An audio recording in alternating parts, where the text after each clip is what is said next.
प्यारे बच्चों, DMG maths online classes में आपका हार्दिक स्वागत है। आज का हमारा टॉपिक है व्युत्क्रमणीय आव्यूह अर्थात इन्वर्टिबल मैट्रिसेस। किसी मैट्रिक्स को हम व्युत्क्रमणीय यानी कि इन्वर्टिबल कब कहेंगे? तो आइए स्टार्ट करते हैं। प्यारे बच्चों, माना कि ए एम कोटि का एक वर्ग आव्यूह है। मान लो हमारे पास एक मैट्रिक्स है ए मैट्रिक्स हमारे पास है जिसका ऑर्डर क्या है एम। अब यदि समान कोटि m के एक अन्य वर्ग आव्यूह b का अस्तित्व इस प्रकार है कि AB is equal to I is equal to B. अब देखिए, अगर मान लो आपके पास एक मैट्रिक्स B जो कि सेम ऑर्डर की है यानी कि m ऑर्डर की है, इस प्रकार एग्जिस्ट करती है कि A और B का अगर मल्टीप्लाई किया जाए तो हमें आइडेंटिटी मैट्रिक्स मिले। साथ ही साथ अगर B और A का मल्टीप्लाई किया जाए तो भी हमें आइडेंटिटी मैट्रिक्स मिले, यानी कि A into B is equal to I हो और यही चीज़ B इंटू ए के बराबर हो। तो अगर ऐसी मैट्रिक्स B आपको मिलती है तो हमारा जो मैट्रिक्स A है वो व्युत्क्रमणीय आव्यूह कहलाता है। क्या कहलाता है? व्युत्क्रमणीय, यानी कि इन्वर्टिबल कहलाता है। और साथ ही साथ ये जो हमारी मैट्रिक्स B है ये क्या कहलाती है? ये ए का इन्वर्स यानी कि व्युत्क्रम कहलाती है। ठीक है ना? और इसको किसके द्वारा प्रदर्शित करते हैं? ए इन्वर्स के द्वारा प्रदर्शित किया जाता है। यानी कि जो हमारा बी है ये क्या है? ए का इन्वर्स। तो इसको कैसे लिखते हैं? इसको ऐसे लिखते हैं, ए और उसके ऊपर इस तरह से लिखते हैं, तो ये हो जाता है ए इन्वर्स। चलो एक बार फिर से समझ लेते हैं। मान लेते हैं कि हमारे पास ए एक स्क्वायर मैट्रिक्स है यानी कि वर्ग आव्यूह है। ठीक है, जिसका ऑर्डर क्या है एम। अब अगर मान लो एम ऑर्डर की एक और स्क्वायर मैट्रिक्स बी इस प्रकार से एग्जिस्ट करे कि ए और बी को अगर मल्टीप्लाई करें तो हमें आइडेंटिटी मैट्रिक्स मिले, या अगर हम बी इंटू ए को मल्टीप्लाई करें यानी कि बी इंटू ए करें तो भी हमें आइडेंटिटी मैट्रिक्स मिले, अर्थात A into B is equal to I is equal to B into A हो। तो ये मैट्रिक्स जो B है, ये मैट्रिक्स B A का इन्वर्स कहलाती है, यानी कि B इज इक्वल टू क्या हो जाएगा? A inverse. और साथ ही ये जो मैट्रिक्स हमारी A है जिसके लिए हमें ये मैट्रिक्स B मिली थी, ये मैट्रिक्स A हमारी कहलाएगी इनवर्टिबल यानी कि व्युत्क्रमणीय। आइए इसको एक एग्जाम्पल के द्वारा समझते हैं। मान लेते हैं कि हमारे पास एक मैट्रिक्स है A जो कि मान लो है 2 1 5 3। ये हमने 2x2 ऑर्डर की एक स्क्वायर मैट्रिक्स ले ली। और एक मैट्रिक्स हमारे पास है B। ये मैट्रिक्स मान लो हमने ले ली 3 -5 -1 और 2। अब आइए इन दोनों मैट्रिक्स को मल्टीप्लाई करके देखते हैं कि हमें क्या मिलता है। A इंटू बी यानी कि 2 5 1 3, ये हो गया A इंटू बी यानी कि 3 -5 -1 और यहाँ पे 2। This is equal to, matrix को मल्टीप्लाई करना आपको आता होगा। इसमें क्या होता है कि सबसे पहले हम पहली पंक्ति का पहले स्तंभ से मल्टीप्लाई करेंगे। देखो क्या मिलेगा? 2 इंटू 3 मिलेगा, फिर प्लस 1 इंटू -5 मिलेगा। इसके बाद फिर पहली पंक्ति का दूसरे स्तंभ में मल्टीप्लाई करेंगे तो हमें क्या मिलेगा? 2 इंटू -1 और प्लस 1 इंटू 2। अब इसी तरह से फिर हम सेकेंड वाली रो लेंगे, दूसरी पंक्ति का पहले स्तंभ में करेंगे तो हमें क्या मिलेगा? 5 इंटू 3, देखिए ज़रा, 5 इंटू 3 और फिर प्लस 3 इंटू -5, राइट। फिर अगला क्या मिलेगा यहाँ पे? 5 इंटू -1 प्लस 3 इंटू 2, ये मल्टीप्लाई हो गया। अब इसको सिंप्लीफाई कर लीजिएगा। ये 3 2 जा 6 हो गया, -5, यहाँ पर ये -2 +2, यहाँ पर 3 5 जा 15, -15, यहाँ पे -5 और +6। क्लियर? इसे और सिंप्लीफाई करें एक बार तो हमें मिलेगा 6 - 5 कितना मिलेगा 1, 15 - 15 0, -2 + 2 कितना हो गया 0, और यहाँ पर कितना मिल गया 1। तो ये क्या मिल गया, ये हमें 2x2 ऑर्डर की मिल गई आइडेंटिटी मैट्रिक्स, यानी कि दिस इज इक्वल टू हो गया आई। तो ध्यान करिए, हमने दो मैट्रिक्स ए बी इस तरह से ली कि जब उनको मल्टीप्लाई किया तो हमें ए इंटू बी क्या मिला, आई के बराबर मिला। अब इसी तरह से देखिए हम निकालते हैं बी इंटू ए। आपको पता है कि मैट्रिक्स का जो मल्टीप्लिकेशन होता है ये क्रमविनिमय नियम का पालन नहीं करता है, यानी कि ए इंटू बी और बी इंटू ए आपस में बराबर आमतौर पर नहीं होते हैं। यहाँ हम चेक करते हैं, बी की जगह हमने लिखा 3 -5 -1 एंड 2, ये तो हो गया हमारा बी, और इंटू करेंगे ए हमने क्या माना था 2 5 1 3। देखते हैं ये क्या आता है। ठीक उसी तरह से मल्टीप्लाई करेंगे जैसे अभी हमने किया था, पंक्ति को स्तंभ से गुणा करते हैं तो हमें क्या मिलेगा 3 × 2 मिलेगा, फिर प्लस यहाँ पर -1 इंटू में मिलेगा 5। ये पहला एलिमेंट हुआ। अब दूसरे स्तंभ में गुणा करें 3 × 1 और फिर प्लस -1 का गुणा होगा किसमें 3 में। अब सेकेंड रो ले लें, मिलेगा -5 × 2 और प्लस 2 × 5, और इसके पश्चात अगला एलिमेंट मिलेगा -5 × 1 प्लस 2 × 3। देखिए मैं मल्टीप्लाई डायरेक्ट कर रहा हूँ क्योंकि मैं ये मान के चल रहा हूँ कि मल्टीप्लिकेशन आपको मैट्रिक्स का आता है। तो ये हो गया 3 2 जा 6 और यहाँ आ जाएगा -5, यहाँ 3 1 जा 3 और ये -3, यहाँ पर -10 + 10, यहाँ पर -5 और +6। अब देखिए क्या हो जाएगा, जब आप इसे सिंप्लीफाई करेंगे तो यहाँ 1, यहाँ 0, यहाँ पर भी 0 और यहाँ पर 1, तो ये क्या आ गया आई आ गया। इसका मतलब क्या हुआ कि आपने ये देखा कि a × b is equal to आया b × a और इज इक्वल टू क्या आया आई के बराबर आ गया। तो ये क्या बता रहा है, अभी जो हमने परिभाषा पढ़ी इन्वर्टिबल मैट्रिक्स की उसके हिसाब से ये इम्प्लाई करता है कि जो मैट्रिक्स ए है वो कैसी मैट्रिक्स है, वो एक व्युत्क्रमणीय आव्यूह है। ए जो है वो व्युत्क्रमणीय आव्यूह है। क्यों है, क्योंकि इस ए के लिए एक बी ऐसा एग्जिस्ट कर रहा था कि जब ए और बी का गुणा किया गया तो भी हमें आइडेंटिटी मैट्रिक्स मिली, और जब बी और ए का गुणा किया गया तो भी हमें आइडेंटिटी मैट्रिक्स मिली। तो यहाँ पर ये जो बी है, ये जो बी मैट्रिक्स इस तरह की है, वही मैट्रिक्स कहलाएगी ए का इन्वर्स। क्या कहलाएगी, ए का इन्वर्स। तो यहाँ से देखिए हमें दो बातें पता चल गई। एक तो ये पता चल गया कि जो मैट्रिक्स ए है वो इन्वर्टिबल है यानी कि व्युत्क्रमणीय है, और दूसरी बात ये भी पता चल गई कि जब ए व्युत्क्रमणीय है तो इसका व्युत्क्रम क्या होगा, यानी कि इसका इन्वर्स क्या होगा, तो इसका इन्वर्स होगा बी। ठीक है ना। कौन सी मैट्रिक्स बी होगी, देखिए शुरू में हमने क्या माना था, ये मैट्रिक्स ए है और ये है बी, तो ये जो बी मैट्रिक्स है ये इस ए का क्या कहलाएगी, इन्वर्स कहलाएगी। और यहाँ पर एक बात आप ये भी जान लें कि अगर ए का इन्वर्स बी है तो बी का इन्वर्स ए होता है। मतलब क्या हुआ कि अगर a × b is equal to I है and this is equal to b × a है, तो b a का इन्वर्स है तो a b का भी इन्वर्स होगा। ये भी हमें ध्यान रखना है। तो देखिए इन्वर्टिबल मैट्रिक्स को हमने उदाहरण के द्वारा भी जान लिया कि किस तरह से हमने 2x2 ऑर्डर की 2 स्क्वायर मैट्रिक्स ली, जब उनको मल्टीप्लाई किया तो हमें आइडेंटिटी मैट्रिक्स मिली। देखिए इसके पश्चात इन्वर्टिबल मैट्रिक्स यानी कि व्युत्क्रमणीय आव्यूह की कुछ प्रॉपर्टीज होती हैं जो हमें जाननी है। देखिए सबसे पहले क्या प्रॉपर्टी लिखी हुई है, ध्यान करें जरा।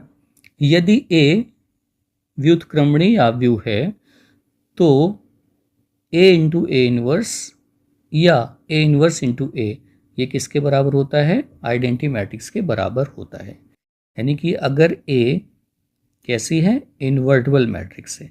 अगर ये इन्वर्टिबल मैट्रिक्स है तो इसका इन्वर्स एग्जिस्ट करेगा, यानी कि ए इन्वर्स एग्जिस्ट करेगा।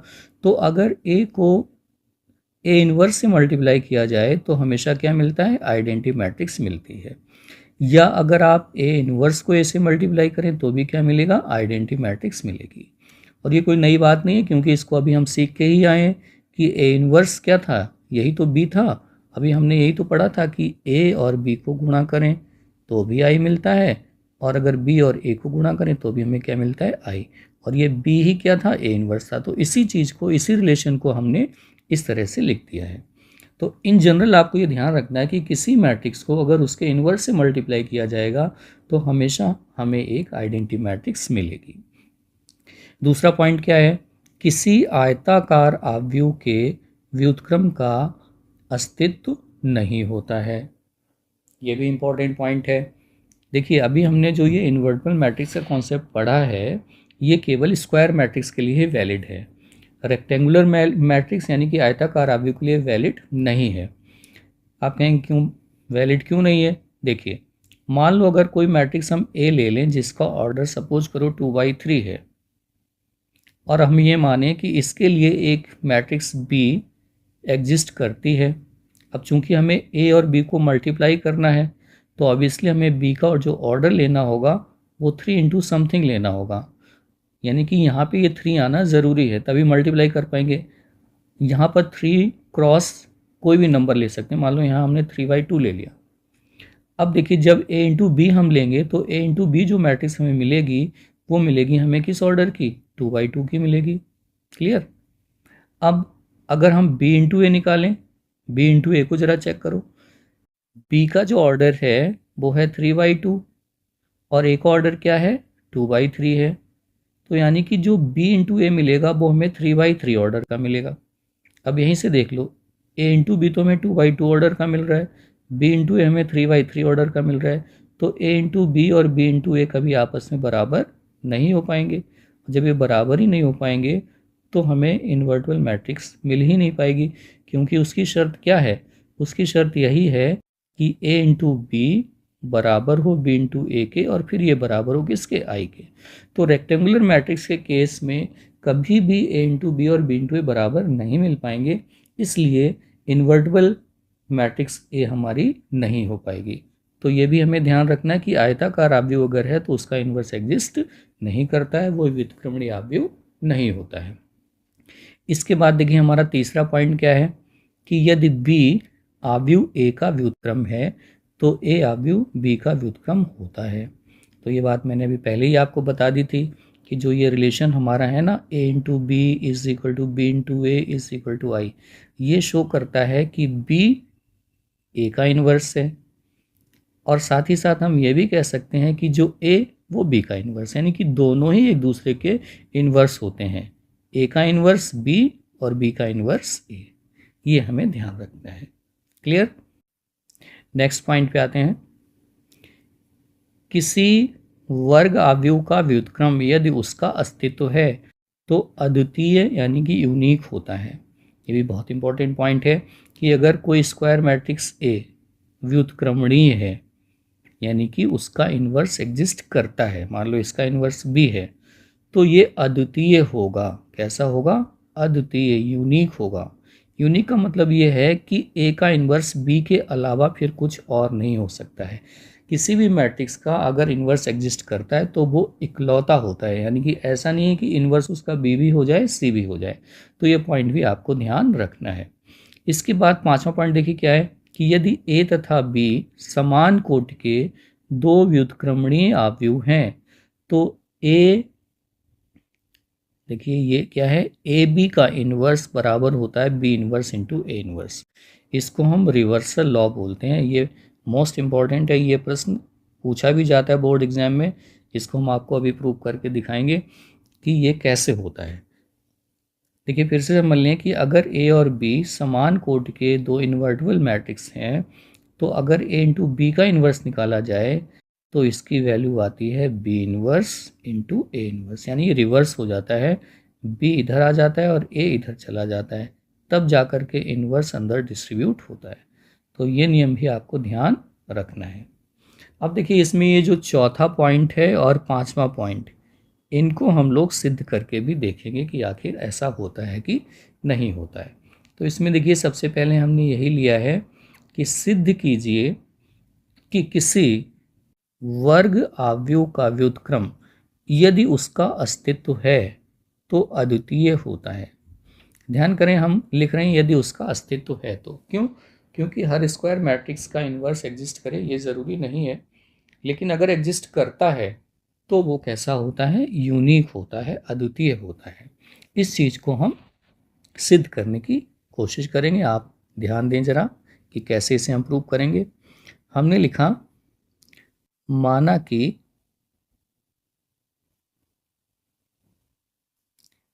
ए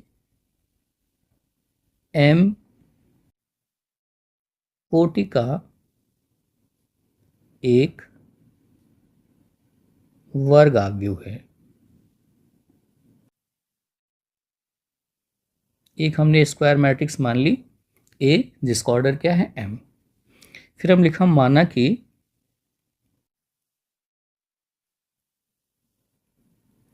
यदि संभव हो तो।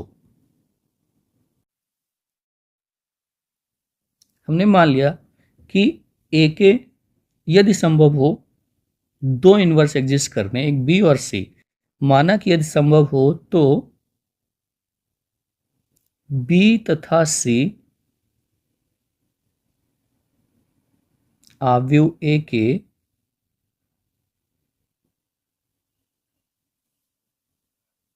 दो व्युत्क्रम हैं। ध्यान दीजिए, इसको हम कैसे सिद्ध करने जा रहे हैं? हम इसको कॉन्ट्राडिक्टरी मेथड से सिद्ध करने जा रहे हैं। सिद्ध तो हमें ये करना है कि आव्यूह ए का केवल एक ही इन्वर्स होगा, लेकिन हमने मान लिया कि आव्यूह ए के दो इन्वर्स हैं, एक बी है और एक सी है। अब देखिए, अगर दो इन्वर्स हम मानते हैं तो हमें क्या रिजल्ट मिलेगा?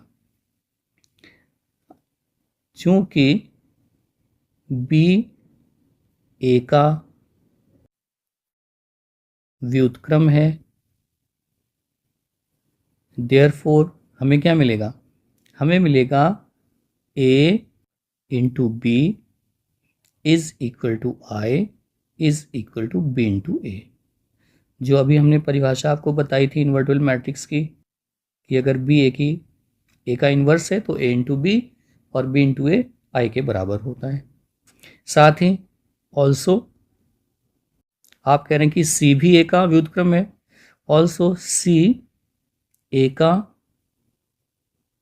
व्युत्क्रम है, ये भी आप मान के चल रहे हैं। देयरफॉर अब सी अगर ए का व्युत्क्रम है तो क्या मिलेगा? तो हमें मिलेगा A into C is equal to I is equal to C into A. ये हमें दो समीकरण मिल गए। क्लियर? नाउ अब देखते हैं क्या हमें मिलेगा। देखिए, हम क्या लिख सकते हैं? b इज इक्वल टू, हमने लिखा i इंटू बी। ध्यान करें, हमने क्या लिखा? b is equal to I into B, जहाँ i क्या है? Identity matrix. आपको पता होगा कि आइडेंटिटी मैट्रिक्स को अगर किसी मैट्रिक्स में मल्टीप्लाई करते हैं तो सेम मैट्रिक्स से हमें प्राप्त होती है। क्लियर हो गई इतनी बात? नाउ अब जरा देखिए, this implies b is equal to, अब देखो i की जगह हम क्या लिखने जा रहे हैं? i की जगह हम लिखने जा रहे हैं, देखिए, सी ए। ये c इंटू ए क्या है? i के बराबर है, तो इस i की जगह हम लिखने जा रहे हैं सी ए। ये तो हमने i की जगह लिख दिया और इंटू लिख दिया b। ये कहाँ से हमने लिखा? ये हमने लिखा समीकरण 2 से, ये हमने लिख दिया। क्लियर? आगे चलें। आपको पता है कि मैट्रिक्स का जो मल्टीप्लिकेशन होता है वो साचर नियम का पालन करता है। किसका पालन करता है? साचर नियम का। साचर नियम क्या होता है कि जो ब्रैकेट आप देख रहे हैं, इस ब्रैकेट को हम हटा सकते हैं और यहाँ से हटा करके ए और बी के साथ लगा सकते हैं। कैसे? इसको हम लिख सकते हैं सी इंटू ए बी। ये हो गया कौन सा नियम? साहचर्य नियम। फिर से समझ लें साहचर्य नियम क्या था कि A इंटू बी सी बराबर होता है ए बी इंटू सी। ये साहचर्य नियम होता है जिसका पालन मैट्रिक्स का मल्टीप्लिकेशन करता है। अब देखिए यहाँ से हमें क्या मिलेगा? B इज इक्वल टू सी। ये जो ए बी आप देख रहे हैं, इस ए बी की वैल्यू देखो जरा। ए बी की वैल्यू किसके बराबर है? ए इंटू बी बराबर है आई के। तो हम समीकरण 1 से ए बी के स्थान पर क्या लिख देंगे? आई। यहाँ लिखे दे रहे हैं समीकरण 1 से। तो हमें मिल गया b is equal to C into I. अब फिर से वही बात, क्या कि जब हम किसी आइडेंटिटी मैट्रिक्स का मल्टीप्लाई किसी मैट्रिक्स में करते हैं तो फिर से वही मैट्रिक्स मिल जाती। तो सी इंटू आई बराबर क्या होगा? सी। तो इस तरह से हमें क्या मिल गया? b इज इक्वल टू सी। तो देखिए हम मैट्रिक्स ए के हमने दो इन्वर्स मान लिए थे, एक b और एक c।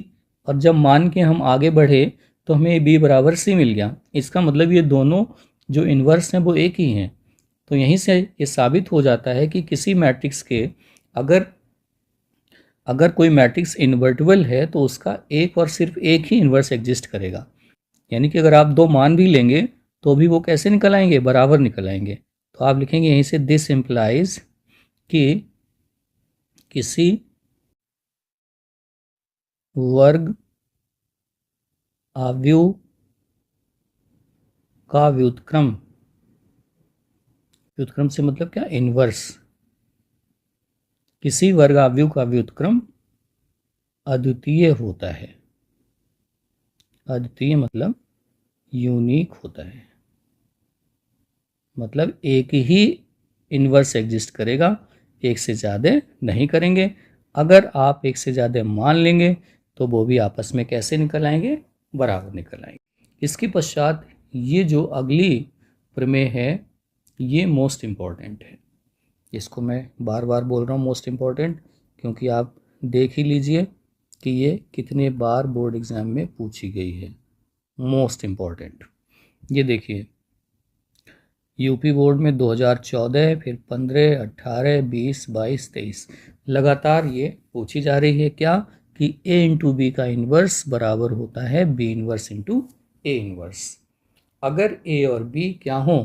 यदि ए तथा बी समान कोटि के दो व्युत्क्रमणीय अवयव हैं, यानी कि ए और बी कैसे हैं? समान कोटि के हैं और व्युत्क्रमणीय हैं। तो अगर ये व्युत्क्रमणीय हैं यानी कि इन्वर्टिबल हैं तो इनके प्रोडक्ट का अगर इन्वर्स निकालें तो वहाँ पर इनका जो ऑर्डर है वो रिवर्स हो जाता है। ये आपको सिद्ध करना है। तो देखिए कैसे सिद्ध करेंगे। आपने लिखा माना कि ए तथा बी समान कोटि के व्युत्क्रमणीय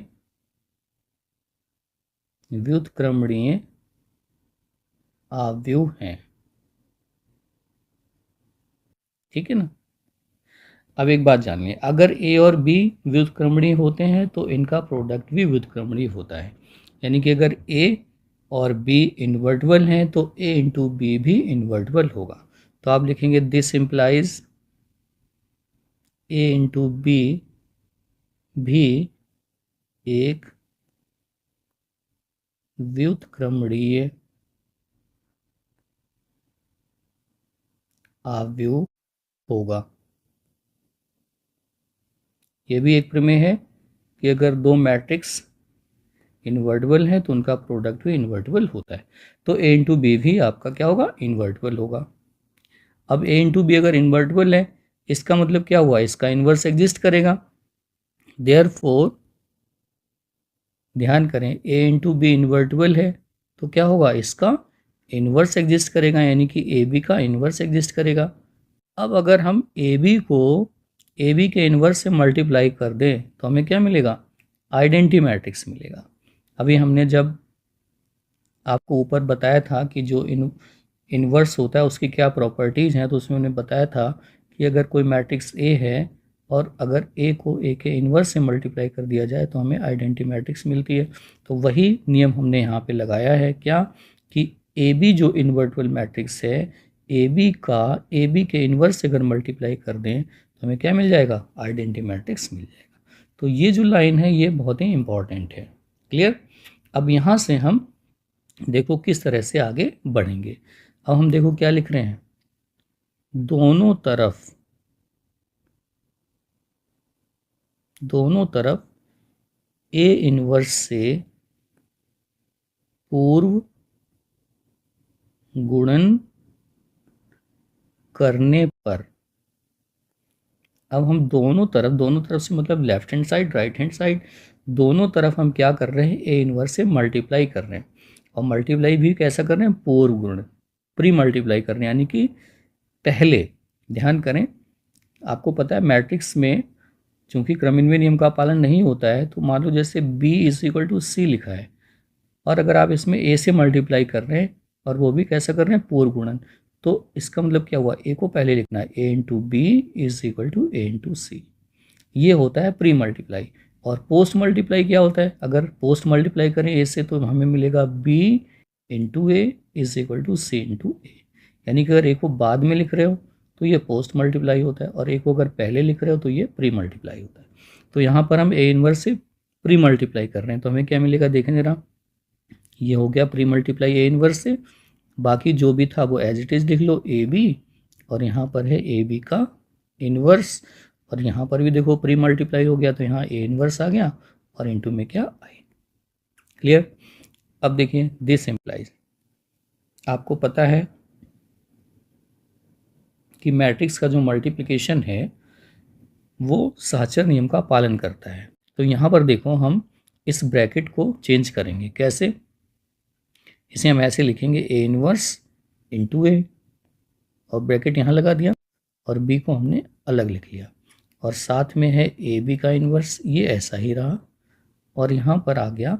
यहाँ पर ज़रा ध्यान करें, हमने आपको बताया किसी मैट्रिक्स को अगर आइडेंटिटी मैट्रिक्स से मल्टीप्लाई करते हैं तो फिर से वही मैट्रिक्स आ जाती है, तो ये ए इन्वर्स ही बना रहेगा।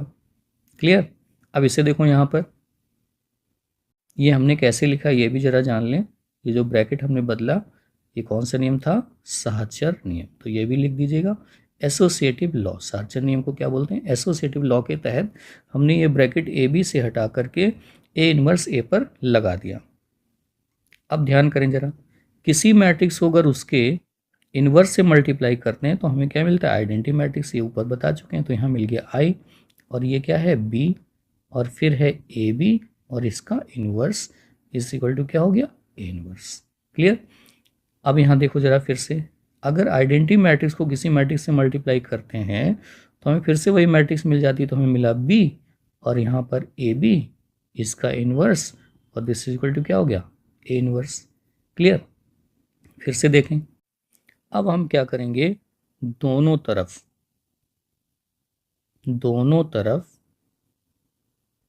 बी इन्वर्स से पूर्व गुणन करने पर, अब हम इस वाले समीकरण को दोनों तरफ बी इन्वर्स से मल्टीप्लाई करेंगे, वो भी कैसा, प्री मल्टीप्लाई, यानी कि बी इन्वर्स को पहले लिखेंगे, तो बी इन्वर्स, उसके बाद बी, फिर ए बी का इन्वर्स = यहाँ पर बी इन्वर्स, चूँकि प्री मल्टीप्लाई कर रहे हैं तो बी इन्वर्स पहले लिखा जाएगा और ए इन्वर्स जो हमारा था वो बाद में चला गया। क्लियर। अब यहाँ पर फिर से देखो, बी इन्वर्स और बी को मल्टीप्लाई कर रहे हैं, तो किसी मैट्रिक्स को जब उसके इन्वर्स से मल्टीप्लाई करते हैं तो क्या मिलता है, आइडेंटिटी मैट्रिक्स। तो ये हो गया आई, और इनटू में क्या हो गया, ए बी का इन्वर्स, दिस = क्या हो गया, B inverse A inverse. Clear. अब फिर से देखो, आइडेंटिटी मैट्रिक्स को अगर किसी मैट्रिक्स में मल्टीप्लाई करते हैं तो हमें फिर से वही मैट्रिक्स मिल जाती है। आइडेंटिटी मैट्रिक्स का मतलब आप समझ लो जैसे कि किसी नंबर को एक से गुणा करना, ऐसे होता है आइडेंटिटी मैट्रिक्स का रोल। तो यहाँ से हमें मिल जाएगा, दिस इम्प्लाइज ए बी का इन्वर्स बराबर बी इन्वर्स ए इन्वर्स। आई कहाँ चला गया, आई का गुणा हुआ तो आई खत्म हो गया, आई का गुणा मतलब एक का गुणा, तो देखिए आपने क्या सिद्ध कर दिया कि ए बी का जो इन्वर्स है वो किसके बराबर है, बी इन्वर्स और इनटू में ए इन्वर्स। ये चीज़ आपको बस ध्यान रखनी है, इस रिजल्ट को भी ध्यान रखना है और ये कैसे सिद्ध किया गया ये भी ध्यान रखना है। तो प्यारे बच्चों, ये था आज का हमारा टॉपिक व्युत्क्रमणीय आव्यूह। आशा करता हूँ आपको समझ में आ गया होगा। इस टॉपिक में जो सबसे इम्पोर्टेंट बात थी वो हमारा रिजल्ट था ए इंटू बी का इन्वर्स बराबर B into B inverse into A inverse. ये रिजल्ट बोर्ड एग्जाम में बहुत पूछा जाता है 5 नंबर में, इससे आप अच्छी तरह से तैयार कर लीजिएगा। आशा करता हूँ कि ये वीडियो आपको पसंद आया होगा। अगर आपको पसंद आए तो आप इस वीडियो को लाइक कर दें। चैनल को अगर अभी तक आपने सब्सक्राइब ना किया हो तो सब्सक्राइब कर लें, ताकि इस तरह के वीडियो बनाने की जो प्रेरणा है वो आगे भी हमें मिलती रहे। वीडियो देखने के लिए बहुत बहुत धन्यवाद। Thank you very much.